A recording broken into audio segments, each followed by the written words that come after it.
Nimitz looked at the bright side. He says the Japanese just blew it. They didn't get our oil, and they didn't get our yards. 70 years ago, Japan was preparing to declare war on the United States. Training for the attack started in the spring of 1941 under the command of Admiral Chuichi Nagumo. Nagumo's fleet included all 6 carriers in the Japanese Navy, 24 other vessels, and a separate group of submarines to sink American warships that escaped the carrier strike force.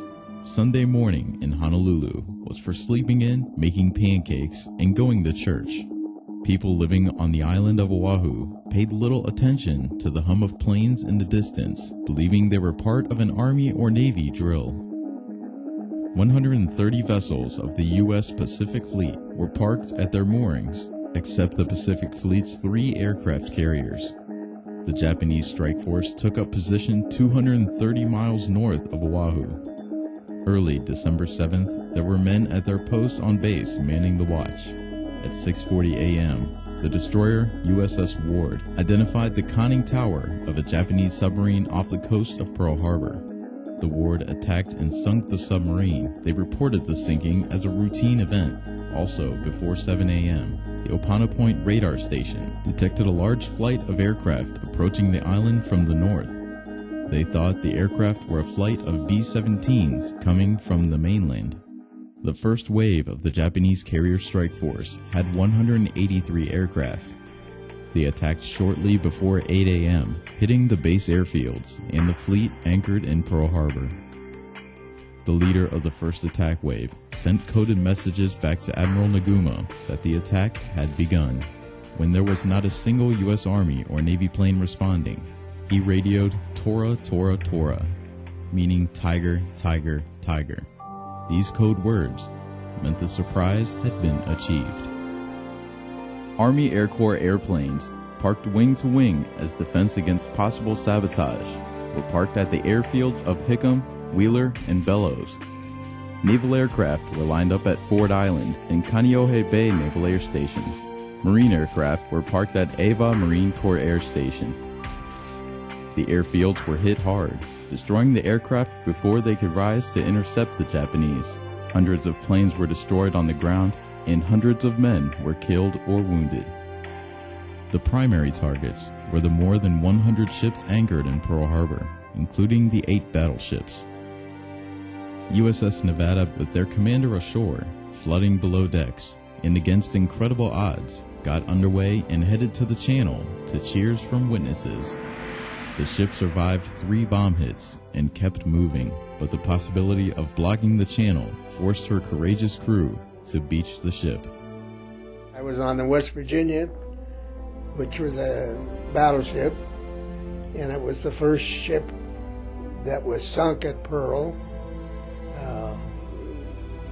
Many of the battleships were in the harbor, and half of them got sunk and half of them didn't, but I was on the first one down. USS West Virginia took 6 aerial torpedoes and then sunk into Pearl Harbor. USS Oklahoma, hit by 9 torpedoes, capsized in less than 12 minutes. Couldn't see a thing. It was black, black, black, dark, dark. And so I just tried to, there were bodies floating all around me.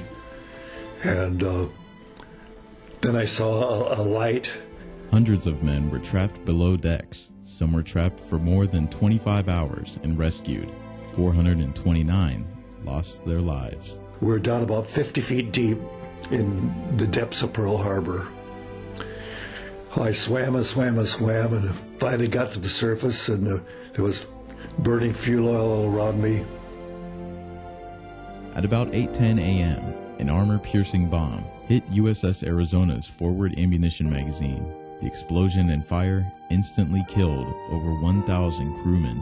The repair ship USS Vestal was moored to Arizona. The explosion and fireball burst 500 feet in the air, blew men off nearby ships, and snuffed out the flames on the Vestal, saving the repair ship. A second wave of 170 Japanese planes arrived at 8:40 a.m. and was met with gunfire. the strike force continued to pound the airfields, Battleship Row, and the shipyards. At 10 a.m., the attack was over.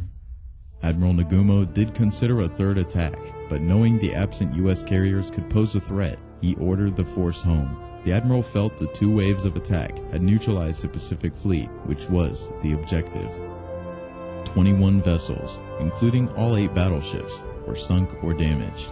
170 aircraft were destroyed, and 150 were damaged. American loss of life totaled 2,390 military personnel and civilians, 1,177 men. Nearly half the fatalities died on USS Arizona. The Japanese lost 29 aircraft, 5 midget submarines, and 65 men were killed. Surprisingly, a lot of people don't realize that we only lost 2 battleships. We lost Oklahoma and Arizona. Within weeks, 3 battleships were returned to service. Eventually, all but 3 of the ships sunk or damaged were completely repaired and returned to duty. The attack united a nation behind a complete commitment to victory in World War II. 44 months of war followed the attack on Pearl Harbor, and sea power determined the course of the struggle.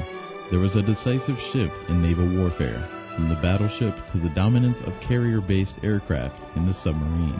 Japanese naval forces spearheaded their conquest of Southeast Asia and the Western Pacific, where they were blunted by U.S. Navy ships and aircraft in the battles of Coral Sea and Midway. This led the way to U.S. victories on Japanese-occupied islands, and ultimately to U.S. victory in the Pacific on August 15, 1945. Throughout the latter half of the 20th century, America grew into a world superpower, with the responsibility to safeguard freedom and to answer the call when and where threatened. Our nation is grateful and indebted to those who gave their lives on December 7, 1941. We remain steadfast to the cry, "Remember Pearl Harbor," with a strong Navy that provides security, stability, and sea power for our people and around the globe.